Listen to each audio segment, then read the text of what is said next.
Hello, everybody, and welcome back to Perpetual News.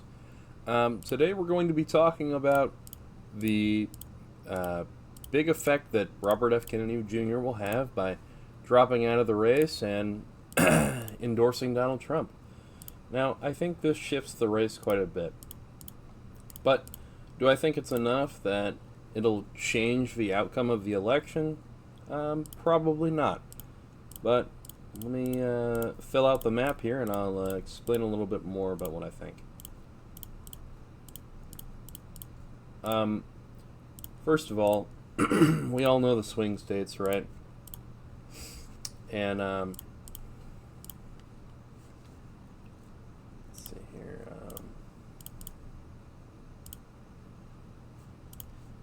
Okay. Well, here's our map right now. Now, Robert F. Kennedy Jr. has been polling at about 5% nationally, and he's up more in some swing states and down in some swing states as well. You know, I think some of these voters that were voting for Robert F. Kennedy Jr. are first-time voters. They're also independents that don't really like Kamala Harris, and they really don't like Donald Trump either. But with Donald Trump, being the candidate that Robert F. Kennedy Jr. decided to endorse, let's see the effects of that. As polling shows it, this is kind of how the map looks right now. Kamala is slightly favored to win everything, and then North Carolina is pretty much tied, and Georgia goes red. That's how polling shows the maps right now. But with this endorsement, it's not going to be zero. It's not going to net zero. This doesn't help Kamala Harris, and it certainly does help Donald Trump. So, I think a place like Nevada, where there's a lot of that independent support, definitely starts flipping more Republican. Now, do I know that this is going to be it? Do I think that this is going to be what tips him over the edge in Nevada? Yeah, it could be. But,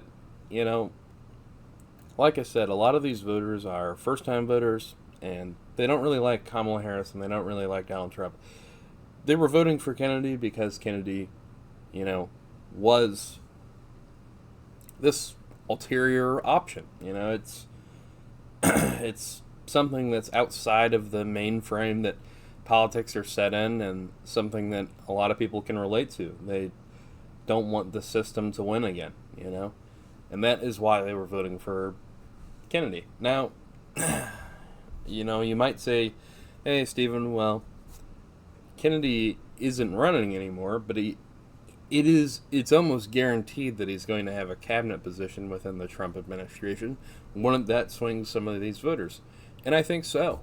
And that's why I'd like to update my personal prediction for the election. I think now, with Kennedy sort of endorsing Kamala Harris in some of these states, like I said, North Carolina, a lot of independent voters are there, and I think a lot of them follow Kennedy.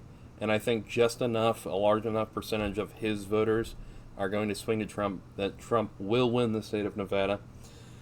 I also believe that North Carolina is going to swing back in Trump's favor. And in my previous prediction, I had Georgia going blue. I think that I'm going to have Georgia as now a toss-up, meaning it could go either way. As for Arizona, I think it is going to swing red as well. Now, for the main three swing states, Wisconsin, Michigan, and Pennsylvania, Kennedy's numbers there have not always been the best, and I don't think his is a huge following there. So that's why I'm going to leave them in the Kamala Harris column for now. Now, this is a problematic map, right? This is 270. And not to mention, I may have made this a solidly blue district, but really, Nebraska's second district is not a solidly blue district, right? This is a lean Democratic district, right? Now, let's say that somehow the Republicans flip this district. Well, suddenly now we have 269 to, if Georgia goes red, 269. What happens then, Stephen? Well, disaster ensues. This is how the Republicans can win. This is how that they can get Donald Trump back in the White House, skipping over the three main swing states, and not winning there. Now, do I think this is a likely scenario? Not necessarily, but I think it has a chance of happening. Let me explain what would happen here. If the Republicans got 269 delegates to the Democrats having 269 delegates, meaning no major candidate got to 270, that would mean that the House of Representatives would vote in state blocks, meaning all of the representatives of Missouri would count as one vote, all of the representatives of Illinois would count as one vote, and so on and so forth. Now, as you can see, there are definitely more Republican states than Democratic states. And there's no problem with that. This is just how electoral politics go.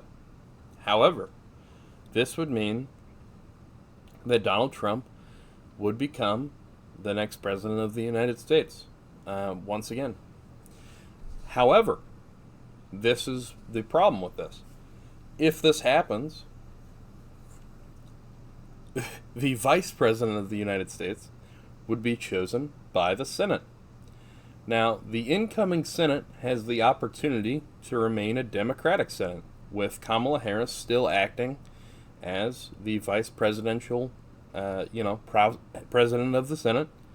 This would give Democrats control, which would mean that we would have Donald Trump as our president and Tim Walz as our vice president.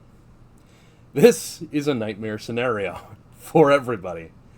We get Donald Trump in the White House, and we get Tim Walz in the Naval Conservatory, and guess what?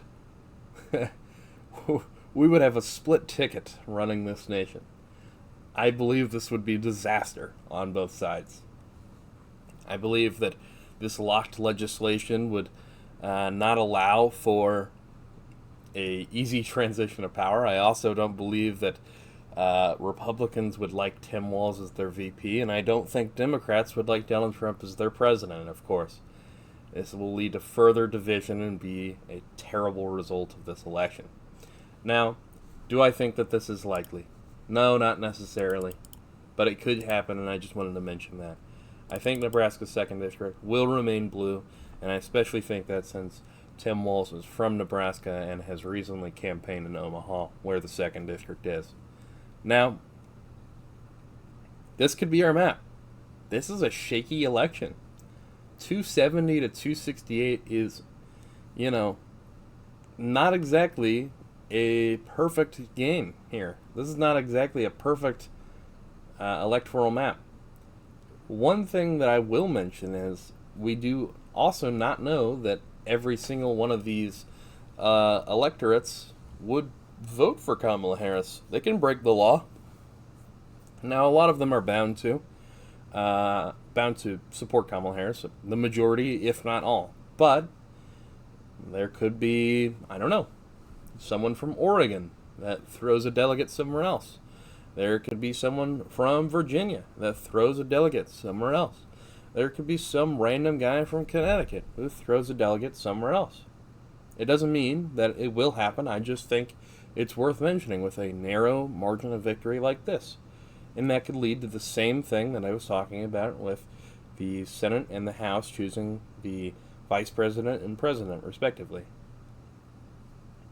So Kamala Harris really needs to start campaigning harder.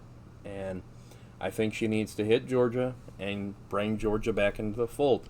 That basically, if Georgia is called pretty early in the night on the election, which it will be one of the first states to, have results coming out of it, then we can accurately predict that she will win the presidency. I don't see Georgia voting to the right of any of these, or to the to the left of any of these states, Wisconsin, Michigan, or Pennsylvania. However, it could. I just think that if on election night we were to see a result like this, it would be probably a pretty okay election, pretty smooth transition of power. Now, this could be it. This could be our election map. Or, like I said, I didn't mean for South Carolina to be lean. Like I said, it could end up like this, and this would be a disaster scenario. So thank you for watching the video. My current prediction is, let's see here, is pretty much this. That's my current scenario. I think we have 270 to 268 with Kamala Harris winning very, very narrowly. She needs to lock in here and really get some of those Arizona voters out and some of those Georgia voters out and maybe even some of those North Carolina voters. As for Arizona and Nevada, I've been in increasing talks with a lot of people, and I think that these states might actually be swinging Republican this year because of the immigration issue and how hard that Donald Trump has been campaigning about how Kamala was the border czar, which is not a position that exists in the federal government. But, alas, it's working. It's an effective campaign. The border crisis is a major issue that a lot of people care about. And, states that are near or on the border, like Arizona and Nevada, are going to have a hard time, trusting Kamala with the messaging that has been sent from the Republican Party. Thank you all for watching, and I hope you guys enjoyed this video. Please like and subscribe. Thank you.